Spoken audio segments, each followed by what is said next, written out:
സദ്ഗുരുവേ ശരണം. ഗുരുമാർഗം പ്രകാശ സഭയുടെ ഗുരുപഥം എന്ന എപ്പിസോഡിലേക്ക് എല്ലാവർക്കും സ്വാഗതം. ഇന്ന് നമ്മോടൊപ്പമുള്ളത് ലോകപ്രശസ്ത സാഹിത്യകാരനും ചിന്തകനുമൊക്കെയായിരുന്ന ഗുരുവിൻ്റെ വത്സല ശിഷ്യന്മാരിൽ പ്രമുഖനുമായിരുന്ന ശ്രീ ഒ വി വിജയൻ്റെ പ്രിയ സഹോദരി ശ്രീമതി ഒ വി ഉഷയാണ്. ഗുരുപഥത്തിന് വേണ്ടി ശ്രീമതി ഒ വി ഉഷ തൻ്റെ അനുഭവങ്ങൾ നമ്മോടൊപ്പം പങ്കുവയ്ക്കുന്നു. സദ്ഗുരുവേ ശരണം. ചേച്ചി ഗുരുസന്നിധിയിൽ എത്തിയത് ഏത് വർഷമാണ്? എങ്ങനെയാണ് ഗുരുസന്നിധിയിൽ എത്തിയത്? ഞാൻ ഗുരുസന്നിധിയിലെത്തുന്നത് 1981 അതിൻ്റെ ഒരു പശ്ചാത്തലം എന്ന് പറഞ്ഞാൽ, അതിന് കാരണമായത് സാധു മോഹൻ എന്നു പേരായിട്ടുള്ള ഒരു വ്യക്തിയാണ്. സാധു മോഹൻ ആശ്രമമായിട്ട് ബന്ധപ്പെട്ട് വളരെ നാൾ കഴിഞ്ഞിട്ടുണ്ട്. ഗുരുസന്നിധിയിൽ ഉണ്ടായിട്ടുണ്ട്. 2-3 വർഷമെങ്കിലും ആശ്രമത്തിലുണ്ടായിരുന്നു എന്നാണ് എനിക്ക് അറിയാം. പിന്നെ നല്ല ഹോമിയോ ഡോക്ടറാണ്. പ്രത്യേകതയുള്ള മനുഷ്യനാണ്. കാവ്യം എടുത്തിരുന്നു. പക്ഷേ ഗുരു കൊടുത്ത കാവ്യമല്ല, ഒരു സഞ്ചാര കാവ്യം അല്ലെങ്കിൽ എവിടെ നിന്ന് എങ്ങനെ കിട്ടിയ അതൊന്നും എനിക്കിപ്പോൾ ഓർമ്മയില്ല. പുള്ളി കാണാനിടയത് വളരെ യാദൃശ്ചികമായിട്ടാണ് കാണാനിടയത്. അതായത് ഞാൻ നിത്യചൈതന്യയതിയുടെ ഒരു പുസ്തകം ഞങ്ങളുടെ കമ്പനിക്ക് വേണ്ടിയിട്ട് ഏട്ടൻ വഴി പ്രൊക്യൂർ ചെയ്തു. അവിടേക്ക് കിട്ടി. ഏട്ടൻ കാരണമാണ് യതി നമുക്കത് തന്നത്. വികാസ് പബ്ലിഷിംഗ് ഹൗസ് ഞാൻ ഡൽഹിയിൽ അവിടെ ജോലി ചെയ്യുമായിരുന്നു. ഞാൻ എഡിറ്റോറിയൽ സമിതിയിലെ അംഗമാണ് ഞാൻ അവിടെ. അപ്പോൾ എന്താ പറയുക, ഈ പുസ്തകം വന്നത് യതിയുടെ വഴിക്കാണല്ലോ. അപ്പോൾ യതിയുടെ അതൊരു നല്ല രീതിയിൽ ശിഷ്യനും ഗുരുവായിട്ടുള്ള സംവാദം പോലെയാണ് എൻ്റെ ഇൻ്റർപ്രിട്ടേഷൻ വന്നിരിക്കുന്നത്. നടരാജ ഗുരുവും പിന്നെ എന്താണ് യതിയും തമ്മിലുള്ള ഒരു സംവാദമായിട്ടാണ്. ഉപനിഷത്തിൻ്റെ രീതിയിലാണത്. ഉപനിഷത്ത് എന്ന് പറഞ്ഞാൽ അങ്ങനെയാണല്ലോ, ശിഷ്യനും ഗുരുവും തമ്മിലുള്ള സംവാദങ്ങളാണല്ലോ ഉപനിഷത്തുകൾ. അപ്പോൾ ആ രീതിയിലാണ് അത് പ്രസൻറ്റ് ചെയ്തിരിക്കുന്നത്. യതിയുടെയും ആശയങ്ങളുണ്ട്, നടരാജ ഗുരുവിൻ്റെ ആശയങ്ങളുണ്ട്. ഇംഗ്ലീഷിലാണ് അത്. ഭഗവത്ഗീതയുടെ ശ്ലോകം സംസ്കൃതത്തിലും പിന്നെ ഇംഗ്ലീഷിൽ അതിൻ്റെ ട്രാൻസ്ലിട്രേഷൻ എന്ന് പറയും. ട്രാൻസ്ലിട്രേഷനിലെ മൊഴിമാറ്റമല്ല, അതിൻ്റെ ഡയക്രിറ്റിക്കൽ മാർക്സൊക്കെ ഇട്ട് അതിൻ്റെ പ്രൊനൗൺസിയേഷനൊക്കെ പിന്നെ വേറെ ആളുകൾക്ക് വായിക്കാൻ പറ്റുന്ന രീതിയിൽ അതിൻ്റെ മാർക്കുകളൊക്കെ ഇട്ട് ഓരോ അക്ഷരത്തിൻ്റെ മേലെയും ചില ചിഹ്നങ്ങളിട്ടിട്ട് ഡയക്രിറ്റിക്കൽ മാർക്സ് എന്നാണ് പറയാം. അതൊക്കെ ഇട്ടിട്ട് ഇംഗ്ലീഷിലും ഏതാണ്ട് സംസ്കൃതം പോലെ വായിക്കാവുന്ന രീതിയിലൊക്കെയാണ്. ഒരുപാട് പണിയുള്ള ഒരു പരിപാടിയായിരുന്നു അത്. അപ്പോൾ അതൊക്കെ ചെയ്തിട്ട് പുറത്ത് വന്നപ്പോൾ പിന്നെ നമ്മുടെ സെയിൽസിലുള്ള ആൾക്കാർ അന്ന് നമ്മൾ എഡിറ്റേഴ്സിനോട് ചോദിക്കും, ഈ ഓരോ പുസ്തകം വരുമ്പോഴും അതിൻ്റെ ഫീച്ചേഴ്സ് എന്താണ്, കാരണം അവർക്ക് വിൽക്കാൻ വേണ്ടിയിട്ട് ഫീച്ചേഴ്സ് അറിയാൻ വേണ്ടിയിട്ട്. അപ്പം നമ്മൾ അഡ്വാൻസ് ഇൻഫർമേഷൻ പ്രിപ്പയർ ചെയ്യും. അത് കൂടാതെ ചിലപ്പോൾ ഇവർ നമ്മളോട് ചോദിക്കുകയും ചെയ്യും. അപ്പോൾ മലയാളിയായിട്ടുള്ള ഒരു കൃഷ്ണദാസാണ് പിന്നെ എന്നോട് ഈ കാര്യം ചോദിച്ചത്. ഈ പുസ്തകം നമ്മൾ എങ്ങനെ പ്രൊമോട്ട് ചെയ്യും, അതിൻ്റെ ഫീച്ചേഴ്സ് എന്താണെന്ന് ചോദിച്ചപ്പോൾ ഞാനിങ്ങനെ അതിനെപ്പറ്റി വളരെ കാര്യമായിട്ട് കുറേ അന്നത്തെ ആ ഒരു ഇൻഫർമേഷൻ എല്ലാം ഞാൻ കൊടുത്ത് നന്നായിട്ട് അയാളെ മനസ്സിലാക്കി. ഈ പുസ്തകം എവിടെ ചെയ്യാം, എന്തൊക്കെ പറയാമെന്ന്. അപ്പോൾ അത് കഴിഞ്ഞ് കുറച്ച് ദിവസം കഴിഞ്ഞപ്പോഴാണ് ഈ സാധു മോഹനെ ഇദ്ദേഹം കാണുന്നത്. ആരെ? ഈ കൃഷ്ണദാസ്. ആ കൃഷ്ണദാസിൻ്റെ പിന്നെ കസിൻ ഒരു KPK കുട്ടി എന്ന് പറഞ്ഞിട്ടൊരു മലയാളി UNAയുടെ എഡിറ്ററായിരുന്നു അന്ന്. UNA ഈ ന്യൂസ് സർവീസിൻ്റെ. അപ്പോൾ ഈ സാധു മോഹൻ പാർലമെൻറ്റ് ലൈബ്രറിയിൽ പോയി ഒന്ന് വിസിറ്റ് ചെയ്ത് എന്തൊക്കെയോ നോക്കിയിട്ട് തിരിച്ചിറങ്ങുന്ന വഴി ഈ UNAയുടെ ഓഫീസിൽ നിന്ന് കയറാൻ തോന്നി പുള്ളിക്ക്. അങ്ങനെ ഈ KPK കുട്ടിയെ പരിചയപ്പെട്ടപ്പോൾ കുറേ സംസാരിച്ചപ്പോൾ താല്പര്യത്തോടെ എൻ്റെ വീട്ടിലേക്ക് വരുമെന്ന് പറഞ്ഞ് പുള്ളിയെ കൂട്ടി വീട്ടിൽ പോയപ്പോഴാണ് ഈ കൃഷ്ണദാസ് അവിടെ വരുന്നതും ഈ സാധു മോഹനെ പരിചയപ്പെടുന്നതും. അപ്പോൾ എന്നെ വിളിച്ചു. എന്നെ അപ്പം തന്നെ വിളിച്ചിട്ട് പറഞ്ഞു, ഈ മനുഷ്യൻ വളരെ വിചിത്രമല്ല, വളരെ ഇൻട്രസ്റ്റിംഗ് ആയിട്ടുള്ള കൗതുകകരങ്ങളായിട്ടുള്ള കാര്യങ്ങൾ പറയുന്നുണ്ട്. നമുക്കൊരു പുസ്തകം ഉണ്ടാക്കാൻ പറ്റുമോ എന്ന് ഈ ഉഷ, കാരണം ഞാനീ ഭഗവത്ഗീതയെ പറ്റി പറഞ്ഞതുകൊണ്ടാണ് ആ പുള്ളിക്ക് അങ്ങനെ തോന്നിയത്. വേറെ എഡിറ്റേഴ്സ് എന്നെ ഒന്നുമല്ല വിളിച്ചത്, എന്നെ വിളിച്ചത്. കാരണം ഞാൻ ഈ ആധ്യാത്മികമായിട്ടുള്ള കാര്യങ്ങൾ പറഞ്ഞു കൊടുത്തുകൊണ്ട്, മനസ്സിലായില്ലേ, ഗീതയെപ്പറ്റിയും ഉപനിഷത്തിനെ പറ്റിയൊക്കെ പറഞ്ഞു കൊടുത്തുകൊണ്ട് ആ പുള്ളി എന്നെ ആണ് വിളിച്ചത്. അപ്പോൾ ഞാൻ പറഞ്ഞു, എന്താണ് കാര്യം ചോദിച്ചപ്പോൾ ഒരു സാധു മോഹൻ എന്ന് പറഞ്ഞിട്ട് ആളിങ്ങനെ പറയുന്നു, ഈ വളരെ കൗതുകമുണ്ട്, അപ്പം നമുക്ക് പല പല ആശയങ്ങളുണ്ട്, ഒന്ന് ഉഷ സംസാരിക്കൂ, എന്നിട്ട് നമുക്ക് എന്തെങ്കിലും ഇയാളെ കൊണ്ട് എഴുതിക്കാൻ പറ്റുമോ നോക്കാം എന്ന് പറഞ്ഞു. അപ്പം ഞാൻ പറഞ്ഞു, ഇയാൾ എന്താണെന്ന് ചോദിച്ചപ്പോൾ ഒരു സന്യാസിയാണെന്ന് പറഞ്ഞു. എനിക്കെങ്ങും സന്യാസിമാരൊന്നും കാണാൻ പോകാൻ വയ്യ, വേണമെങ്കിൽ അയാൾ ഓഫീസിൽ വരട്ടെ എന്ന് പറഞ്ഞു. എനിക്ക് അന്ന് അങ്ങനെ സന്യാസിമാരെ കാണണമെന്നൊന്നും എനിക്കില്ലല്ലോ. അപ്പം ഞാൻ പറഞ്ഞു, നമുക്കറിയൂല ആരോ മനുഷ്യൻ. അപ്പോൾ കൃഷ്ണദാസെ, അയാൾക്ക് താല്പര്യമുണ്ടെങ്കിൽ അയാൾക്ക് താല്പര്യം ഉണ്ടാവും. എന്താണെന്ന് വെച്ചാൽ അയാൾക്ക് ഈ ഡൽഹിയിലെ കുറേ ബുദ്ധിജീവികളെയും കലാകാരന്മാരെയും ഒക്കെ കാണാൻ ആഗ്രഹമുണ്ട്. അപ്പോൾ അതുകൊണ്ട് ഉഷയോട് വന്ന് സംസാരിക്കാൻ നമ്മുടെ എഡിറ്ററല്ലേ, അപ്പോൾ സമ്മതിക്കുന്നു പറഞ്ഞു. അപ്പോൾ ഒരു പുള്ളിയോട് പറയൂ എന്ന് പറഞ്ഞു. അങ്ങനെയാണ് പുള്ളി പിറ്റേ ദിവസമായിട്ട് പുള്ളി വന്നു. പുള്ളിയുടെ ഇഷ്ടത്തിന് വന്നോളാൻ പറഞ്ഞു. വന്ന് കണ്ട് ഈ ഒരു എൻ്റെ ക്യാബിനറ്റിലെ മരത്തിൻ്റെ വുഡൻ പാളികൾ കൊണ്ട് മറച്ചിട്ടുള്ള ഒരു ക്യാബിനിലാണ് നമ്മൾ ഇരിക്കുന്നത്. അപ്പോൾ ആ ക്യാബിൻ ഇങ്ങനെ 2 പേരുണ്ട്, ഒരാളിവിടെയുണ്ട്. അപ്പോൾ ഈ കോമൺ ഡോറാണ്. അപ്പോൾ പുള്ളി ഇങ്ങനെ വാതിൽ തുറന്ന് ഇങ്ങനെ അവിടെ നിന്നപ്പോൾ സ്വാഭാവികമായിട്ടും ഈ കാവ്യവസ്ത്രക്കാരെ കാണുമ്പോൾ നമ്മുടെ ഒരു സംസ്കാരം ഉണ്ടല്ലോ, വിശ്വസിച്ചാലും ഇല്ലെങ്കിൽ നമ്മളൊന്നൊരു ബഹുമാനിക്കും. അപ്പോൾ എണീറ്റ് നിന്ന് ഞാൻ കൈകൂപ്പി വരണം സ്വാമി എന്ന് പറഞ്ഞു. സ്വാമി വന്നിരുന്നു. ഒരു പിങ്ക് നിറത്തിലുള്ള ഇത്തിരി പഴകിയതുകൊണ്ടേ ഈ കാവ്യമല്ല, അത് ഒരു റോസ് നിറം പോലെ ആയിട്ടുണ്ടായിരുന്നു. തലവഴി ഇങ്ങനെ ഇട്ട് മൂടിയിട്ടുണ്ട് പുള്ളി. എന്നിട്ടിങ്ങനെ പുതച്ചിരിക്കുകയാണ്. ഒരു വടിയുണ്ട്, ദണ്ടുണ്ട്, കണ്ണടയൊക്കെ വെച്ചിട്ടുള്ളൊരു മനുഷ്യൻ, നല്ല പൊക്കമൊക്കെ ഉണ്ട്. കടന്നു വന്ന് ഇരുന്നപ്പോൾ എനിക്ക് എന്ത് ചിന്തിക്കണമെന്നില്ല. കാരണം ഭയങ്കര ഒരു ദീപ്തമായിട്ടുള്ള കണ്ണുകളായിരുന്നു, നല്ല വെളിച്ചമുള്ള കണ്ണുകളായിരുന്നു. അപ്പോൾ നമ്മളെ നോക്കുമ്പോൾ നമുക്ക് എന്തോ ഒരു പ്രത്യേകത തോന്നി. അപ്പം ഞാൻ ഗുരുവിൻ്റെ ഒരു ഇതുകൊണ്ട് വരുന്നതാണെന്ന് നമുക്കറിയില്ലല്ലോ. അപ്പോൾ ഞാൻ എന്താണ് സ്വാമി, അപ്പോൾ കുശലം ചോദിക്കാൻ തുടങ്ങി. പുള്ളി ഒരു ബുക്ക് എടുത്ത് മേശപ്പുറത്ത് വെച്ചു. ലൈഫ് ടൈഡ് എന്നായിരുന്നു എൻ്റെ പേര്, ലാൽ വാട്സൺ എന്നാണ് ഓഥറിൻ്റെ പേര്. എന്നിട്ട് ചോദിച്ചു, ഈ പുസ്തകം കണ്ടിട്ടുണ്ടോ എന്ന് ചോദിച്ചു എന്നോട്. അപ്പോൾ ഞാൻ പറഞ്ഞു, ഈ പുസ്തകം കണ്ടിട്ടില്ല എന്ന് പറഞ്ഞു. പക്ഷെ ഞാൻ അതിനിടയ്ക്ക് ഇതിൻ്റെ ബാക്കിലെ ബ്ലർബ് വായിച്ചു. അപ്പോൾ ഓടിച്ചു നോക്കി. അപ്പം എന്നിട്ട് ഞാൻ പറഞ്ഞു, ഈ പുസ്തകം കണ്ടിട്ടില്ലെങ്കിലും ഇതിലടങ്ങിയിട്ടുള്ള ഇതുണ്ടല്ലോ, ഇത്തരം വിഷയങ്ങളിലേക്ക് താല്പര്യമുണ്ട്. അതുകൊണ്ട് ഞാൻ പല പുസ്തകങ്ങളും ഇത്തരം വിഷയങ്ങൾ വായിച്ചിട്ടുണ്ടെന്ന് പറഞ്ഞു. ഒക്കെ അതീന്ദ്രിയമായിട്ടുള്ള കാര്യങ്ങളൊക്കെയാണ് അതിൽ. അപ്പം ഞാൻ വായിച്ചിട്ടുണ്ടെന്ന്. അതിലൊക്കെ ഒരു വിശ്വാസം ഉണ്ടോ എന്ന് ചോദിച്ചു. വിശ്വസിക്കുന്നുണ്ട്, ഞാൻ വിശ്വസിക്കുന്നുണ്ട്. എനിക്ക് അനുഭവങ്ങളൊന്നും ഇല്ലെങ്കിലും എനിക്ക് വിശ്വാസമുണ്ട് എന്ന് ഞാൻ പറഞ്ഞു. അപ്പോൾ ഇതുപോലെ അനുഭവങ്ങളുള്ള ഒരു കമ്മ്യൂണിറ്റി തിരുവനന്തപുരത്ത് രൂപപ്പെട്ടു വരുന്നുണ്ടെന്ന് പറഞ്ഞു. അപ്പോൾ ഞാൻ പറഞ്ഞു, ഇതിങ്ങനെ മീഡിയമിസ്റ്റിക് ആവും, ആളുകൾ ഇങ്ങനെ കേട്ടിട്ടുണ്ട്, ഓരോന്ന് പറഞ്ഞു കൊടുക്കുക, ആളുകൾക്ക് അങ്ങനത്തെ ഒരു കമ്മ്യൂണിറ്റി അവിടെ വളരുന്നുണ്ടെന്ന് പറഞ്ഞു. അപ്പോൾ ഞാൻ പറഞ്ഞു, പക്ഷെ എനിക്ക് സംശയം മനസ്സിൽ.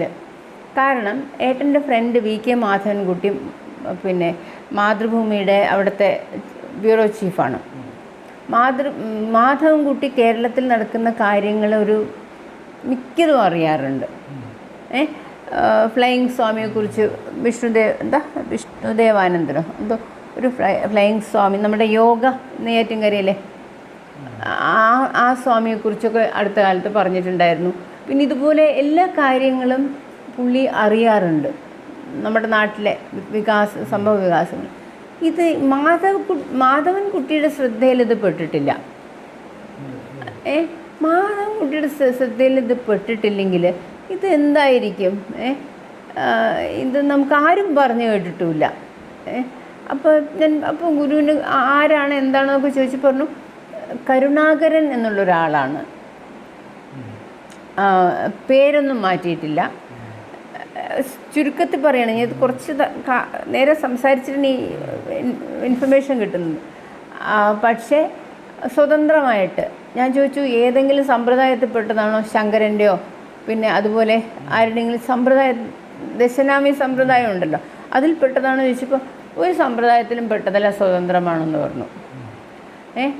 അപ്പോൾ ഇങ്ങനെയൊരു കമ്മ്യൂണിറ്റിയാണ്, ഈ വേറൊരു ലെവലിലുള്ള അറിവ് അവിടെ ഉണ്ടാകുന്നുണ്ട് എന്ന് പറഞ്ഞപ്പോൾ എനിക്ക് ഭയങ്കര താല്പര്യം. കാരണം എനിക്ക് എൻ്റെ എന്താ മർമ്മത്തിലാണ് തൊട്ടത്. കാരണം എനിക്ക് ഭയങ്കര താല്പര്യമുള്ള കാര്യമാണ് ഞാൻ ഈ അതീന്ദ്രിയതയെക്കുറിച്ചുള്ള പുസ്തകങ്ങളൊക്കെ കുറേ വായിച്ചു, ഒക്കൾട്ടായിട്ടുള്ള കാര്യങ്ങൾ വായിച്ചുകൊണ്ടിരിക്കുകയാണ്. വേറെയും വായിക്കുന്നുണ്ട്, അത് മാത്രമല്ല. പക്ഷേ ഇതെനിക്ക് വലിയ താല്പര്യമുള്ള കാര്യമാണ്. പിന്നെ ഈ ഓരോ പിന്നെ രമണ മഹർഷിയെക്കുറിച്ച് വായിച്ച്, അദ്ദേഹത്തെക്കുറിച്ച് ഉള്ള ബുക്ക് വായിച്ച്, രമണ മഹർഷിയുടെ ബുക്ക് വായിക്കുന്നു. പിന്നെ ശ്രീരാമകൃഷ്ണൻ, ഇതുപോലത്തെ ഈ പിന്നെ സിദ്ധന്മാരുടെയൊക്കെ കാര്യങ്ങൾ താല്പര്യം. അതുമാത്രമല്ല, എല്ലാത്തിനും താല്പര്യം. ഒന്നും ബുക്ക് പബ്ലിഷിങ്ങല്ലേ ജോലി, അപ്പോൾ എന്തൊക്കെയോ വായിക്കുന്നുണ്ട്. പക്ഷെ ഇത് ഭയങ്കര താല്പര്യമുള്ള വിഷയമായതുകൊണ്ട് ഞാൻ വളരെ അതിനെ കൊളുത്തി, അവിടെ ഹുക്കഡായിപ്പോയി.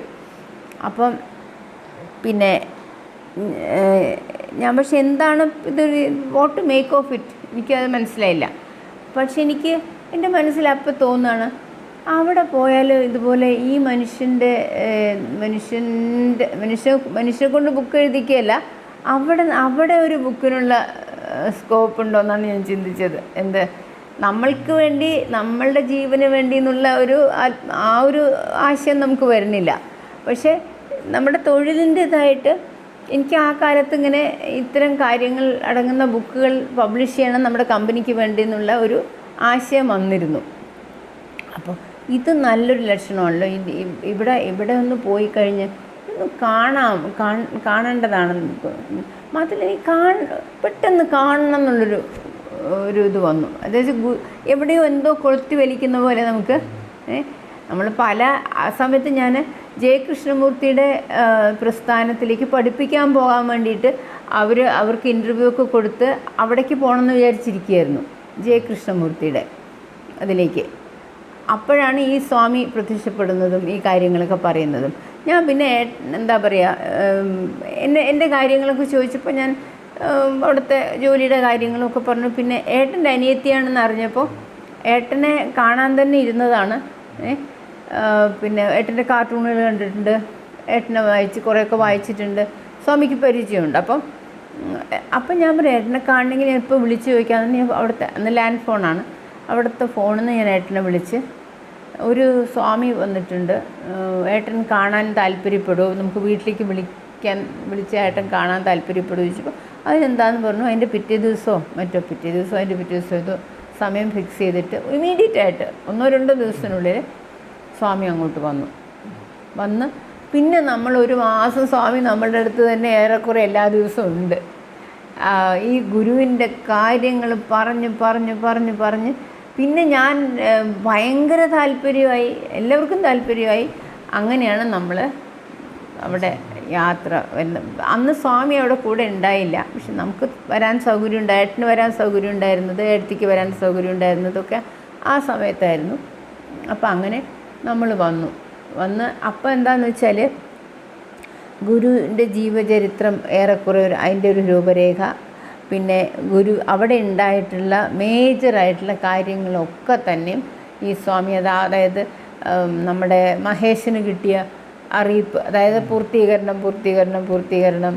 ഞാൻ യുഗങ്ങളായി ആഗ്രഹിച്ചത് ഇന്ന് പൂർത്തിയായി, നിങ്ങളുടെ ഗുരുവാണ് പൂർണ്ണ ഗുരു ഇതടക്കം ഇത്തരം കാര്യങ്ങളടക്കം എങ്ങനെയാണ് ലീല ചേച്ചിക്ക് പ്രശ്നം വന്നത്, എങ്ങനെയാണ് അതിന് പകരം സുമ കുട്ടി, പിന്നെ ഗീത എന്താണ് സാത്വിക ജന്മി ആയത്, ഇങ്ങനെ അവിടെ എത്ര അവരൊക്കെ ഉണ്ട്, ഗീത, സുമ, രാധ, ഇങ്ങനെ 3 കുട്ടികളാണ്, കാഴ്ചയുള്ളവരാണ്, ഇങ്ങനത്തെ എല്ലാം. അന്ന് ഞാൻ വരുമ്പോൾ സന്യാസമായിട്ടില്ല അവർക്ക്. അതിൻ്റെ മുമ്പാണല്ലോ 84 സന്യാസം കിട്ടുന്നത്. അപ്പോൾ ഇത് 81 81 ഫെബ്രുവരിയിൽ നമ്മൾ സ്വാമിയെ കാണുന്നു. മെയ് 31 നമ്മൾ ഗുരുവിൻ്റെ അടുത്ത് എത്തുന്നു. ഏട്ടനും ഏട്ടിയും പിന്നെ മകനെന്ന് 13 വയസ്സ് മറ്റുണ്ട്. മകനും ഞാനും അടങ്ങിയ ആൾക്കാരാണ്. ഞാൻ ആദ്യം പാലക്കാട്ട് വന്ന് നിന്നിരുന്നു. പിന്നെ അവർ വന്ന് ഇവിടെ വരുമ്പോൾ അതേ ട്രെയിനിൽ ഞാൻ കയറി. അങ്ങനെ ഞങ്ങൾ ഒന്നിച്ച് വന്നു. ആദ്യമായിട്ടാണ് അപ്പോൾ ആ ദിവസം ഗുരുവിനെ കാണുന്നത്. ആദ്യമായി കണ്ടപ്പോൾ എന്താണ് മനസ്സിനുണ്ടായ ഒരു വികാരം, അല്ലെങ്കിൽ ഒരു ചിന്ത? ഇത് നമ്മൾ കയറി വന്നപ്പോൾ 3-ന്റെ ആരാധന നടക്കണം, പകല് 3-ന്റെ ആരാധന. അപ്പോൾ നേരെ നമ്മൾ കാല് കഴുകിയിട്ട് നമ്മളോട് പ്രാർത്ഥനാലയത്തിൽ കയറാൻ പറഞ്ഞു ആരോ. നമ്മൾ കയറി. അപ്പോൾ ഈ നാമജപം ഇങ്ങനെ നീട്ടി വലിച്ച് പോകുന്നു. എനിക്ക് അത്ര ഇഷ്ടപ്പെടുന്നില്ല, സത്യം പറഞ്ഞാൽ ഇഷ്ടപ്പെട്ടില്ല. ഇഷ്ടപ്പെടുന്നില്ല, അതിനോട് അട്രാക്ഷൻ തോന്നിയില്ല. ഇഷ്ടക്കേടല്ല, പക്ഷേ ഇങ്ങനെ നീണ്ട് എന്തായി പറയണേ എന്ന് തോന്നിയതേ ഉള്ളൂ. കുറച്ച് ആളുകളിങ്ങനെ വട്ടം ചുറ്റി പ്രാർത്ഥിക്കുന്നുണ്ടായിരുന്നു. പക്ഷെ നമ്മളവിടെ നിന്നു, ആരാധന തൊഴുതു, പിന്നെ ഗുരുവിൻ്റെ അടുത്ത് കൊണ്ടു. ഇപ്പം ആ പ്രാർത്ഥനയിൽ നിൽക്കുമ്പോൾ ഗുരുവിൻ്റെ അന്നത്തെ പർണശാലയിൽ വരാന്തയിൽ ചരുകസേരയിലോ മറ്റിരിക്കും. ഗുരുവിനെ എങ്ങനെ ഒന്ന് കണ്ടു. അപ്പം ഞാൻ വിചാരിച്ചു കഷണ്ടി പറഞ്ഞു തന്നിട്ടുണ്ട് സ്വാമി, പക്ഷെ എനിക്കൊരു അട്രാക്ഷൻ തോന്നിയില്ല. ഒരു നമ്മളെ അട്രാക്റ്റ് ചെയ്യണ പോലെയൊന്നും തോന്നിയില്ല. പക്ഷേ പിന്നെ അത് കഴിഞ്ഞിട്ട് ഈ പ്രാർത്ഥന കഴിഞ്ഞിട്ട് നമ്മളെ സതീഷ് ശരചന്ദ്രൻ്റെ ആ കുടുംബമാണ് നമ്മളെ ഗുരുവിൻ്റെ അടുത്ത് കൊണ്ടുപോയത്. പർണശാലയിൽ വെച്ചാണ് കാണുന്നത്. അപ്പോൾ കണ്ടു കഴിഞ്ഞിട്ട് നമ്മളവിടെ നിന്നു. ഏട്ടനന്ന് കുനിയാനൊക്കെ പറ്റും, ഏട്ടൻ അവശനായിട്ടില്ല. അപ്പോൾ കൊണ്ടുവന്ന പഴം ഗുരുവിൻ്റെ അടുത്ത് കൊടുത്തു. കാല് കുഞ്ഞ് തൊട്ടില്ല, പക്ഷെ ഒന്നിങ്ങനെ കാണിച്ചു. കാരണം അങ്ങനെ അങ്ങോട്ട് പാദനമസ്കാരം ചെയ്യാനുള്ള അത്രയും ശരീരശേഷി ഉണ്ടായിട്ടില്ല. അങ്ങനെ ഒരു രീതിയും അറിയില്ലല്ലോ.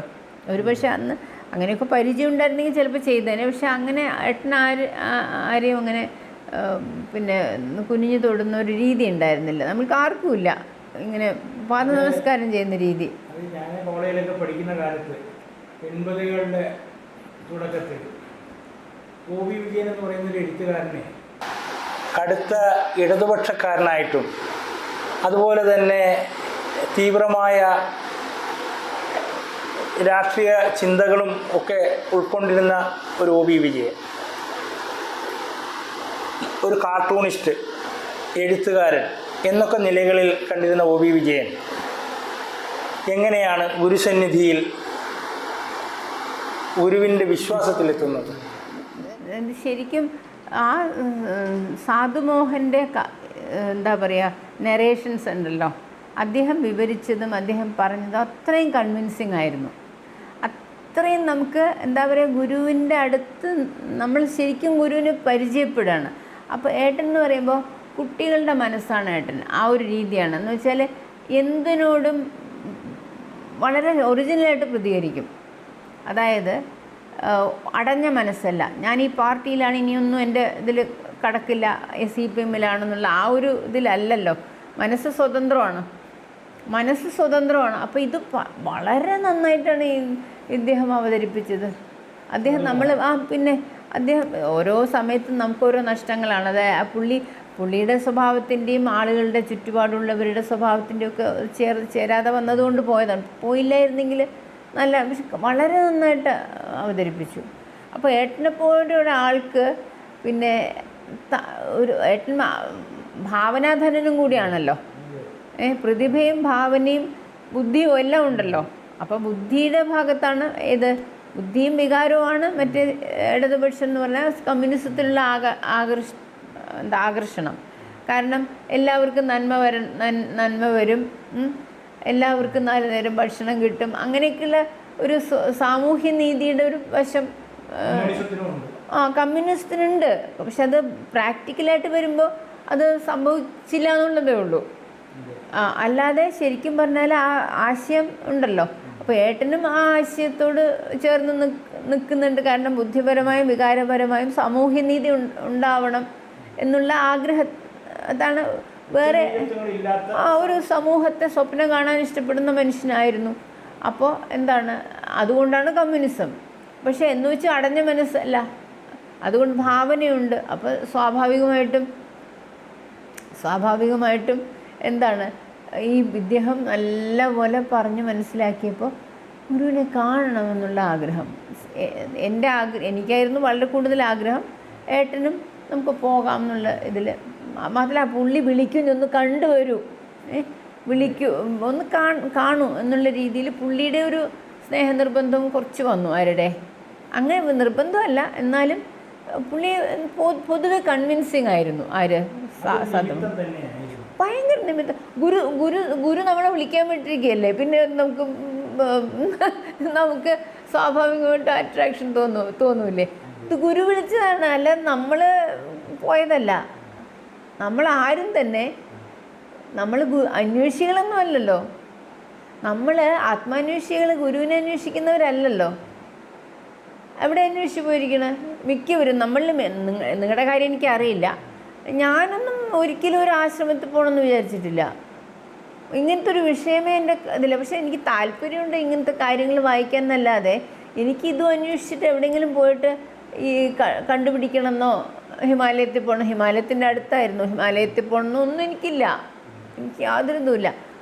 പക്ഷെ അത് ഗുരു നമ്മളെ ഓരോരുത്തരെയും തൂക്കി പിടിച്ചുകൊണ്ട് ഗുരുവിൻ്റെ അടുത്തിട്ട്, വിഡ്ഢികളെ നിങ്ങൾക്ക് ഒന്നും അറിഞ്ഞുകൂടാ, നിങ്ങളെ കൊണ്ടുവരാൻ, നിങ്ങൾ എൻ്റെ പഴയ ആൾക്കാരാണ് എന്ന് പറഞ്ഞ് നമ്മളെല്ലാവരും കൊണ്ടുവന്നിരിക്കുകയല്ലായിരുന്നു ഗുരു. ആലോചിച്ച് നോക്ക്. എന്തെങ്കിലും അസുഖത്തിൻ്റെ പേരിലായിരിക്കും, പിന്നെ അല്ലെങ്കിൽ ഒരു ആവശ്യത്തിൻ്റെ പേരിലായിരിക്കും കൂടുതലും ആൾക്കാർ വന്നിട്ടുണ്ടാവുക. ഇത് നിങ്ങളുടെ അച്ഛൻ വന്നു. അച്ഛൻ എന്തിനാണ് വന്നത്, എന്ത് കാരണം എന്നറിയില്ല. മിക്കവാറും ആരെങ്കിലും പറഞ്ഞിട്ടെന്നാൽ പോയിട്ട് വരാൻ, കണ്ടിട്ട് വരാമെന്ന് പറഞ്ഞിട്ട്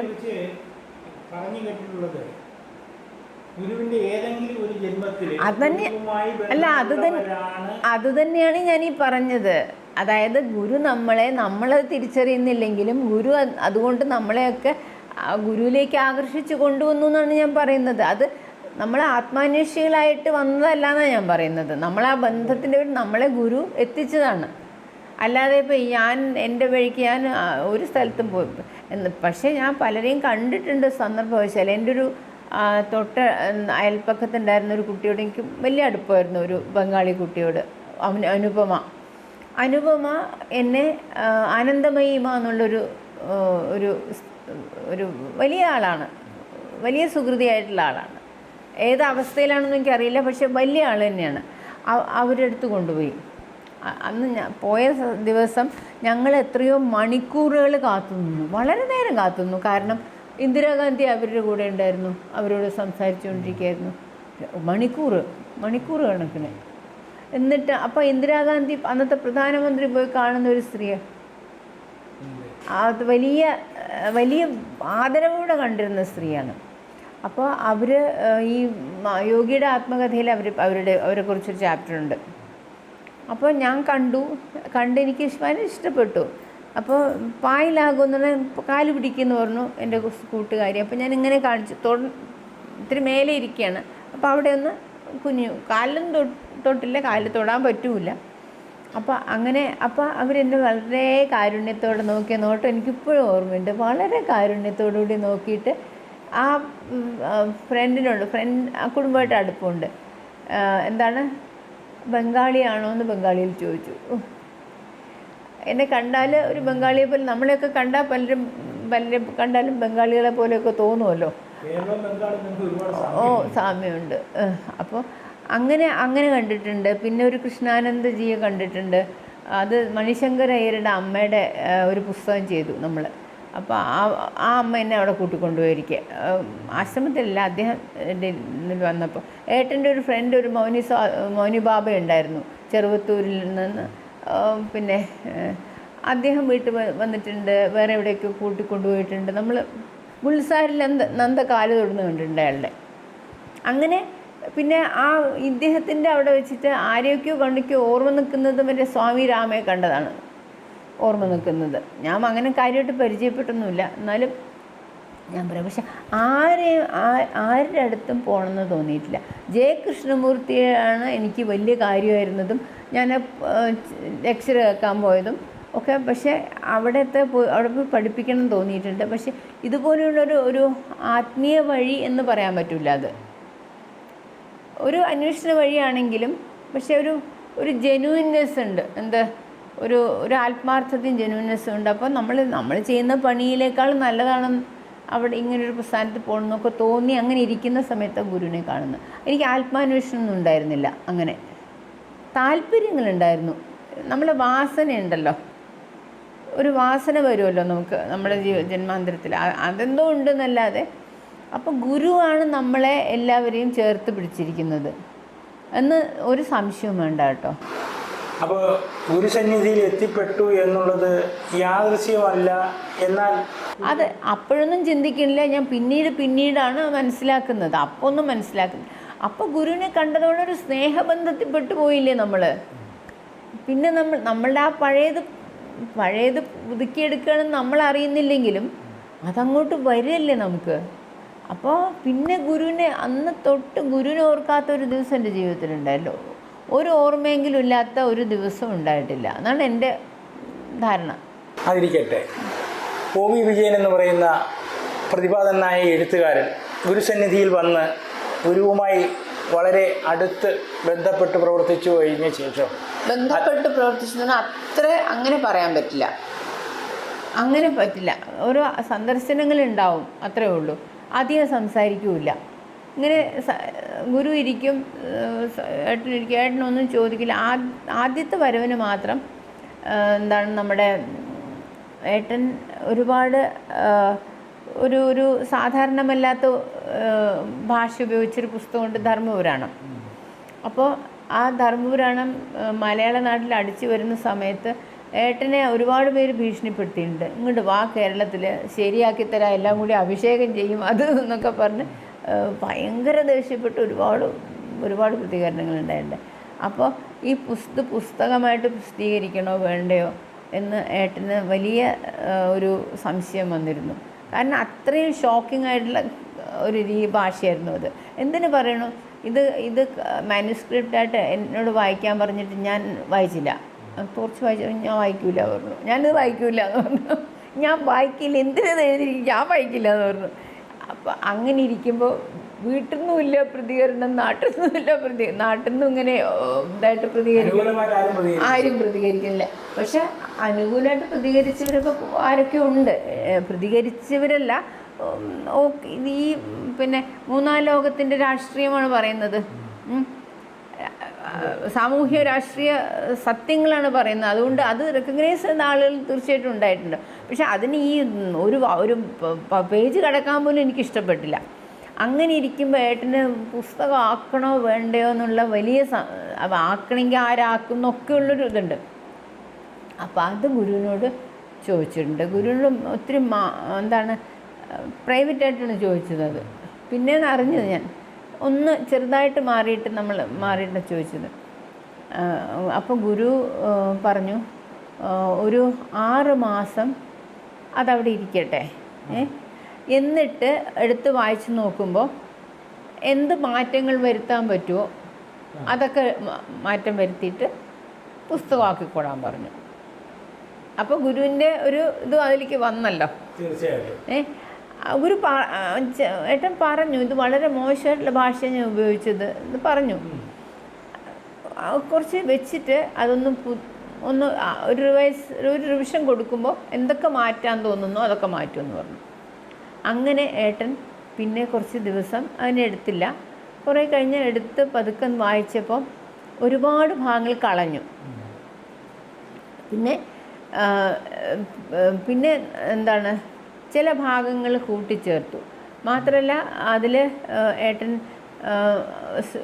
എന്താണ് എന്തൊക്കെയോ മാറ്റങ്ങൾ വന്നു. അതിലും ഒരു എന്താണ് ഒരു ഗുരുസങ്കല്പമൊക്കെ അതിൽ കടന്നു വന്നിട്ടുണ്ട്. നല്ല ചില കാര്യങ്ങൾ വന്നിട്ടുണ്ട് അതിൽ. ഞാൻ പിന്നീട് വായിച്ചു. ഏട്ടൻ എങ്ങനെയൊന്ന് വായിക്കും, പുസ്തകം വായിച്ചു ഒന്ന് വായിക്കുമെന്ന് പറഞ്ഞപ്പോൾ അതിന് വേണ്ടെന്ന് പറഞ്ഞെങ്കിലും ഞാൻ ഒരു പുസ്തകം വാങ്ങിത്തരട്ടെ എന്ന് പറഞ്ഞിട്ട് നമ്മൾ ഏതോ സ്ഥലത്ത് പോകുമായിരുന്നു. അപ്പോൾ വഴിയിൽ തിരുവനന്തപുരത്ത് സ്റ്റാച്യൂവിൽ ഉള്ള ബുക്ക് സ്റ്റാളിൽ പോയി ഒരു കോപ്പി വാങ്ങി തന്നിട്ട് പറഞ്ഞു വായിക്കണം. ഞാൻ വായിച്ചു പോയി. നല്ല പുസ്തകമാണത്. നല്ല പുസ്തകം എന്ന് വെച്ചാൽ വളരെ നല്ല പുസ്തകം. എനിക്ക് ഖസാക്കിൻ്റെ ഇതിഹാസത്തെക്കാൾ ഉപകാരമുള്ള പുസ്തകമാണ് അത്. കാരണം ധർമ്മപുരാണം എന്ന് പറയുന്ന ഈ പുസ്തകം പ്രസിദ്ധീകരിക്കുന്നതിന് മുമ്പ് ഗുരുവിൻ്റെ ഇടപെടൽ ഉണ്ടായിരുന്നു എന്നുള്ളത് സത്യമാണ്.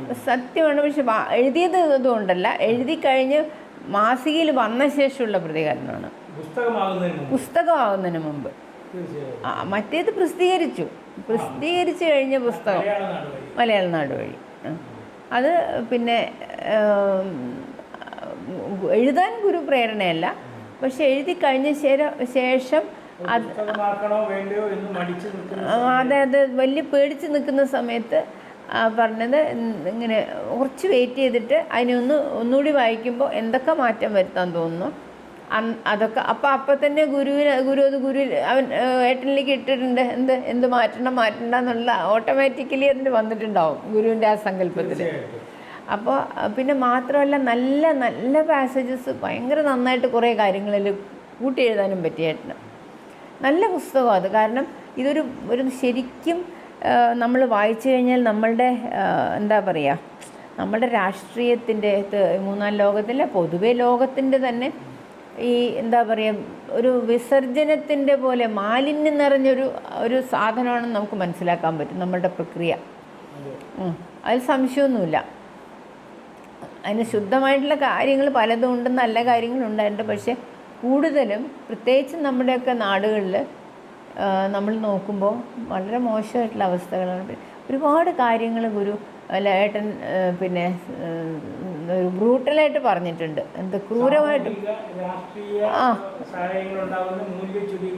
എല്ലാ കാര്യങ്ങളും അതെ ഒരു സമൂഹത്തിൻ്റെ ജീവിതത്തിൻ്റെ മാലിന്യമായിട്ട് മാറുന്നു. അതാണ് അതിൻ്റെ. പക്ഷേ ഏട്ടൻ പിന്നീട് പറഞ്ഞിട്ടുണ്ട്, ഗുരുവിനെ എഴുതുന്നതിന് മുമ്പ് പരിചയപ്പെടുവാണെങ്കിൽ ഞാൻ വേറെ എന്തെങ്കിലും രീതിയിലായിരിക്കും ഇത് എഴുതി. ഇതുപോലെ ഇത്ര ഇങ്ങനൊരു കഠിനമായിട്ടുള്ള ഭാഷ ചിലപ്പോൾ അല്ലെങ്കിൽ ഒരു ക്രൂരമായി ഒരു നിശിതമായിട്ടാണെങ്കിൽ അല്ല, ഈ അശ്ലീലം പോലെ തോന്നിക്കുന്നത് പലതും ഒഴിവാക്കുമായിരുന്നു. ഗുരുവിനെ കണ്ട സമയത്ത് മിക്കവാറും ഗുരു എല്ലാവരോടും ചോദിക്കുന്ന ചോദ്യം ആയിരുന്നിരിക്കണം, ഊണ് കഴിച്ചോ എന്നാണ് ചോദിച്ചത്. അതല്ല വല്ലതും കഴിച്ചോ എന്ന് തന്നെയല്ലേ ഗുരു മിക്കവാറും ചോദിക്കുക. പോയി കഴിച്ചിട്ട് വരുമെന്ന് പറയും, കഴിച്ചിട്ടില്ലെങ്കിൽ അങ്ങനെയല്ലേ. അപ്പോൾ കഴിച്ചു, കുറച്ച് വിശ്രമിക്കുക, യാത്ര കഴിഞ്ഞ് വന്നതല്ലേ എന്ന് പറഞ്ഞ് ഈ കുടുംബത്തിൻ്റെ കൂടെ നമ്മൾ അന്ന് മണൽ വിരിച്ചൊരു പന്തലിൻ്റെ കീഴിൽ ഇതിൻ്റെയൊക്കെ ഒരു ഷെഡ് ഉണ്ടായിരുന്നു. അവിടെ ഇരുന്നു. അതായത് മണലിരുന്നിട്ട് സതി ഗുരുവിനെ കുറിച്ചൊക്കെ പറയാൻ തുടങ്ങി. കുറേ പറഞ്ഞിട്ട് എനിക്ക് ബോറടിച്ചു. അപ്പോൾ ഞാൻ പറഞ്ഞു, ഈ നമ്മളിതൊക്കെ കേട്ടു, സാധുമോഹൻ എന്ന് പറഞ്ഞിട്ട് നമ്മൾ ഇതെല്ലാം അറിഞ്ഞിട്ടുണ്ട്. ഗുരുവിൻ്റെ പദ്ധതി, വിശ്വാസത്തിൻ്റെയും ആചാരത്തിൻ്റെയും ഒക്കെ പദ്ധതികളുണ്ടല്ലോ, അതൊക്കെ ഒരു പദ്ധതികളല്ലേ ഈശ്വരൻ്റെ, അറിഞ്ഞിട്ടുണ്ടെന്ന് പറഞ്ഞു. അപ്പോൾ നിങ്ങളിപ്പോൾ അമ്പലത്തിൽ പോകാറുണ്ടോ എന്ന് ചോദിച്ചു. അപ്പോൾ ഞാൻ സത്യം പറഞ്ഞു, അങ്ങനത്തെ അമ്പലത്തിൽ നിന്ന് വല്ലപ്പോഴും പോയെന്നുണ്ട് പറഞ്ഞു. ഉണ്ടെന്ന് പറഞ്ഞു. എനിക്ക് ഇഷ്ടങ്ങൾ വന്നിട്ടേ ഉണ്ടെന്ന് പറഞ്ഞു. ഇതൊക്കെ അറിഞ്ഞിട്ട് പിന്നെയും പോവുകയാണെന്ന് ചോദിച്ചു. ഞാൻ പറഞ്ഞു, നിങ്ങളുടെ ആയിരിക്കും ഗുരു, ഞാനിപ്പോൾ നമ്മളിവിടെ വന്നിട്ടേ ഉള്ളൂ. അന്നെൻ്റെ ഞാൻ ഒരു അംഗത്തിന് തയ്യാറെടുക്കുകയാണെന്ന് കണ്ടപ്പോഴേക്കും ഏട്ടനും എടുത്തേക്കും ഭയങ്കര വിഷമമായി. അത് എന്തോ അവർ അതിനെ നിർത്താൻ വേണ്ടി ശ്രമിച്ചു. അപ്പം ഞാൻ പറഞ്ഞു, നിങ്ങളുടെ ആയിരിക്കും ഗുരു, പക്ഷേ എൻ്റെ ഗുരു ഒന്നും അല്ലല്ലോ, ഞാൻ ഇപ്പോൾ വന്നിട്ടല്ലേ ഉള്ളൂ, ആദ്യം വന്നതല്ലേ ഉള്ളൂ എന്ന് പറഞ്ഞു. ചണ്ടിക്ക് പിന്നെ ഏട്ടനങ്ങനെ സമാധാനിപ്പിച്ച് പിന്നെ നമ്മൾ അവിടെ പോയി ഒരു മുറിയിൽ പോയി കിടന്നു. ഞാൻ കിടന്നു, ഏട്ടനും എടുത്തിയൊക്കെ ഇരിക്കുന്നുണ്ടായിരുന്നു. ഒരു പഴയ കയറ്റ് കെട്ടിലുണ്ടായിരുന്നു, അതിലിങ്ങനെ ചാഞ്ഞിരുന്നാണ് ഞാനിപ്പോൾ പറയണതൊക്കെ കേട്ടിട്ട്. ഞാൻ ഉറങ്ങി. പിന്നെ എണീറ്റ് ആരോ എണീറ്റ് വൈകുന്നേരത്തെ പ്രാർത്ഥനയ്ക്കൊക്കെ കുളിച്ച് പോയി പ്രാർത്ഥിച്ച്. അന്ന് 7 മണിക്കാണ് ഒരു പ്രാർത്ഥന കഴിഞ്ഞ്, 7 മണി കൃത്യസമയം എനിക്ക് ഓർമ്മയില്ല. ആരാധന കഴിഞ്ഞിട്ട്, വൈകുന്നേരത്തെ ആരാധന കഴിഞ്ഞിട്ട് ആരാധനയ്ക്ക് പോയ ആ നിമിഷങ്ങളൊന്നും എനിക്ക് കൃത്യം ഓർമ്മയില്ല. ആരാധനയ്ക്ക് പോയതാണെന്നുള്ള ഓർമ്മയുള്ളൂ. അതിൻ്റെ ആ സീനൊന്നും എനിക്ക് അങ്ങനെ ഓർമ്മയില്ല. പക്ഷേ നല്ലൊരു എന്താ പറയുക, നല്ല സുഖം തോന്നിയിരുന്നു ആ പ്രാർത്ഥനയ്ക്ക് പങ്കുകൊണ്ടത്. അതെനിക്ക് ഓർമ്മയുണ്ട്, അതിൻ്റെ ഒരു സുഖം ഓർമ്മയുണ്ട്. എന്നിട്ട് ഗുരുവിൻ്റെ അടുത്ത് പോയി ഞാൻ വേറെ ഏതോ ലോകത്ത് പോയ പോലെയാണ് എനിക്ക് തോന്നിയത്. എനിക്ക് ഈ നമ്മളുടെ ലോകമായിട്ട് എനിക്ക് തോന്നിയില്ല ഗുരുവിൻ്റെ ആ സ്ഥലം. വേറെ ഏതോ ലോകം അങ്ങനെ തോന്നിയത്. അത് നല്ല ഒരു നമ്മളെ ഒന്ന് എന്താ പറയുക, കംഫർട്ട് എന്നല്ല എന്ന് പറയണത്, എന്തൊക്കെയോ സമാധാനം. വളരെ സാധാരണ ഒരു ഏതെങ്കിലും സ്ഥലത്ത് പോയിട്ട് ഒരു 5 സ്റ്റാർ ഹോട്ടലിൽ പോയാലും നമുക്ക് ആ കംഫർട്ട് കിട്ടും. ആ കംഫർട്ട് അല്ലത്. നമുക്കൊരു പ്രത്യേക രീതിയിലുള്ള നമുക്കൊരു വലിയ നമ്മൾക്ക് തന്നെ മനസ്സിലാക്കാൻ പറ്റാത്ത എന്തോ ഒരു വിശിഷ്ടമായിട്ടുള്ളൊരു അനുഭൂതി. അങ്ങനത്തെ ഒരു അനുഭൂതിയിലായിരുന്നു. പിന്നെ ഉറങ്ങി എണീച്ചതോടുകൂടി വളരെ ഫ്രഷായി ഞാൻ. എന്നിട്ട് എൻ്റെ ഓർമ്മ എല്ലാവരും വളരെ സന്തോഷത്തോടുകൂടി പ്രാർത്ഥിച്ചിട്ട് ഗുരുവിൻ്റെ അടുത്ത് ഗുരു വിളിക്കണമെന്നുണ്ട് ആരോ ഒന്ന് വിളിച്ചിട്ട് നമ്മൾ പോയി. അങ്ങനെ ഗുരു എങ്ങനെ തുടങ്ങിയെന്നൊന്നും എനിക്ക് ഓർമ്മയില്ല. ഗുരുവിൻ്റെ കാര്യങ്ങളാണ് പറഞ്ഞത്.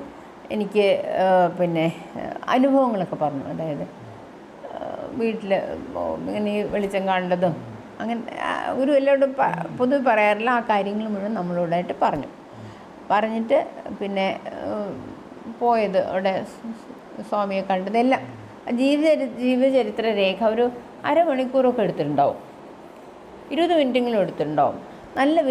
നല്ല രീതിയിൽ ഗുരു അത് മുഴുവൻ പറഞ്ഞു കഴിഞ്ഞ് പിന്നെ ഇങ്ങനെ കുറേ വേറെ എന്തൊക്കെയോ പറഞ്ഞ് ബാക്കി എനിക്ക് ഓർമ്മയില്ല. ഒരു കാര്യം ഗുരു പറഞ്ഞത് എനിക്ക് ഓർമ്മയുണ്ട്. നമ്മളെല്ലാവരും ഒരു എന്താണ്, നിങ്ങൾ എല്ലാവരും നമ്മളെല്ലാവരും ഗുരു എല്ലാവരും എന്നുള്ള അർത്ഥത്തിൽ ലോകനീതിയായിട്ട് ലോകത്തിൻ്റെ രീതിക്ക് പോകുന്നൊരു കാര്യം ഗുരു പറഞ്ഞു. അമ്മ, അച്ഛൻ, ഭാര്യ, ഭർത്താവ്, കുട്ടി, കുടുംബം എന്ന് പറഞ്ഞിട്ട് വണ്ടിച്ചക്രം പോലെ ഇങ്ങനെ തിരിഞ്ഞുകൊണ്ടിരിക്കുകയാണ്. സ്വന്തം ജീവന് വേണ്ടി എല്ലാവരും ഇതിനു വേണ്ടി ഓരോന്ന് ചെയ്തുകൊണ്ടിരിക്കുക. പക്ഷേ സ്വന്തം ജീവന് വേണ്ടി നിങ്ങൾ ആരെങ്കിലും എന്തെങ്കിലും ചെയ്യുന്നുണ്ടോ എന്ന് ചോദിച്ച ചോദ്യമാണ് അതായിട്ട് നിൽക്കുന്നത്. അപ്പോഴാണ് ഒരു നമ്മളുടെ എന്താ പറയുക, നമ്മൾ അവിടെയാണ് ഉണരുന്നത്. അതായത് സ്വന്തം ജീവന് വേണ്ടി എന്തെങ്കിലും ചെയ്യണം എന്നുള്ള ഒരു ഇതെവിടെയോ കിടക്കുന്നുണ്ട്. നമ്മളുടെ ഉള്ളിലൊക്കെ ഇത് കിടക്കുന്നുണ്ടായിരുന്നിരിക്കും. കാരണം ഗുരുവിൻ്റെ കൂടെ എത്രയോ ജന്മങ്ങൾ നമ്മൾ ഉണ്ടായിരുന്നിരിക്കണമല്ലോ. അപ്പോൾ അങ്ങനെ പിന്നെ എന്നിട്ടും വലിയ കാര്യമായിട്ട് സാധനയോ അങ്ങനെയൊന്നുമില്ല. പക്ഷെ നാമജപം നമ്മൾ പിന്നെ വന്നു പോയതിന് ശേഷം നാമം ജപിക്കും. കണക്ക് വെച്ചിട്ടൊന്നുമല്ല, സമയം കിട്ടുമ്പോൾ വൈകുന്നേരം രാവിലെയല്ല, കൂടുതലും വൈകുന്നേരമൊക്കെയാണ്. അതല്ലേ സന്ധ്യാനാമം എന്നല്ലേ നമ്മളുടെ ആശയമുള്ളത്. അപ്പോൾ വൈകുന്നേരങ്ങളിൽ അത് ഗുരു ഇന്നതുപോലെ നിങ്ങൾ പോയി പ്രാർത്ഥിക്കുന്നൊന്നും പറഞ്ഞില്ലല്ലോ, എന്ത് ചെയ്യണമെന്നും പറഞ്ഞിട്ടില്ലല്ലോ. അപ്പോൾ പക്ഷേ എനിക്ക് പിറ്റേന്ന് 4 മണിക്കാണ്, രാവിലെ 4 മണിക്കാണ് ഉണർന്നത്. എല്ലാവരും വിളിച്ചെടുത്തി കെട്ടിടത്തിനകത്താണ് കിടന്നത്. ഈ വലിയ മുറിയുടെ സൈഡിലുള്ള ഒരു മുറിയിലാണ് ഞാനും ഏട്ടത്തിയും കിടന്നത്. ഒന്നും അറിയില്ല, എവിടെയോ കിടന്നു. പക്ഷേ ഏട്ടന് എന്താ വെച്ചാൽ ഏട്ടന് നമ്മളൊരു 10 ദിവസം നിൽക്കണം എന്നൊക്കെ പറഞ്ഞിട്ടാണ് വന്നത്. ഏട്ടന് പക്ഷെ നിൽക്കാനുള്ള ഒരു തന്നെ എനിക്ക് നിൽക്കണം എന്നുണ്ടായിരുന്നു. പക്ഷെ എനിക്ക് അന്ന് തന്നെ നിൽക്കാം എന്നുള്ളൊരു അറിയില്ല, തന്നെ നിൽക്കാം എന്നുള്ളത് അറിയില്ല. തന്നെ അറിഞ്ഞിരുന്നെങ്കിൽ ആരെങ്കിലും പറഞ്ഞിരുന്നെങ്കിൽ ഞാൻ നിന്നേനെ അന്ന്. പക്ഷേ അന്ന് നിന്നിരുന്നെങ്കിൽ എനിക്ക് എൻ്റെ എന്താണ് ഈ റുട്ടീനൊക്കെ പക്കാവും. കാരണം എന്താ വെച്ചാൽ എനിക്ക് അതിനുശേഷം 4 മണിക്ക് ഉണർന്നില്ലേ, അതിനുശേഷം എനിക്ക് കുറേ ദിവസം ആ സമയമാകുമ്പോൾ ഞാൻ ഉണരുമായിരുന്നു. പക്ഷെ എന്താ വെച്ചാൽ വേറെ ആരും വീട്ടിൽ ഉണരാത്തത് കൊണ്ട് ഞാൻ പിന്നെ കിടന്നുറങ്ങും. അതേ സമയത്ത് നമ്മൾ 10 ദിവസം നിന്നിരുന്നെങ്കിൽ നമ്മളുടെ ചിട്ട വന്നിട്ട് പോകാമായിരുന്നു. അങ്ങനെ ഒരു കാര്യം ഉണ്ടായിട്ടുണ്ട്. ഭയങ്കര ഇമ്പാക്റ്റാണ് ഉണ്ടായത് അന്നത്തെ ആ അന്തരീക്ഷവും. പിന്നെ ഇത്രയും സിമ്പിളായിട്ടുള്ള അന്തരീക്ഷം എന്ന് പറഞ്ഞാൽ സാഹചര്യങ്ങളും അതിൻ്റെ സംവിധാനങ്ങളൊക്കെ വളരെ വളരെ വളരെ എന്താ പറയുക, വളരെ സിമ്പിളായിരുന്നു, വളരെ ലളിതമായിരുന്നു. മിനിമലിസ്റ്റിക് എന്നൊക്കെ പറയുമല്ലോ നമ്മൾ, ആ മിനിമലിസ്റ്റിക്കിൻ്റെയും മിനിമലിസ്റ്റിക്കായിരുന്നു, അത്രയായിരുന്നു. ഗുരുപദം എന്ന നമ്മുടെ ഈ പരിപാടിയിൽ നമ്മോടൊപ്പം അവരെങ്ങനെയാണ് ഗുരുസന്നിധിയിൽ എത്തിയതെന്നും എന്തൊക്കെയാണ് അവരിൽ ആ കാര്യങ്ങളിൽ കൂടുതൽ ഇടപെടാൻ കഴിഞ്ഞതെന്നും ധർമ്മപുരാണം പോലുള്ള ഒരു നോവല് പുസ്തക രൂപത്തിലേക്ക് വീണ്ടും പ്രസിദ്ധീകരിക്കാൻ ഉണ്ടായ സാഹചര്യവും വളരെ വ്യക്തമായി തന്നെ ശ്രീമതി ഒ വി ഉഷ നമ്മോട് പങ്കുവച്ചു. ഇത്തരം ഒരുപാട് അനുഭവങ്ങൾ ഇനിയും ശ്രീമതി ഒ വി ഉഷയിൽ നിന്ന് ഉണ്ടാകും എന്ന് തന്നെയാണ് നമ്മൾ പ്രതീക്ഷിക്കുന്നത്. അതിനുവേണ്ടി കാത്തിരിക്കുന്നു. തൽക്കാലം എല്ലാം ഗുരുപാദത്തിൽ സമർപ്പിക്കുന്നു. സദ്ഗുരുവേ ശരണം.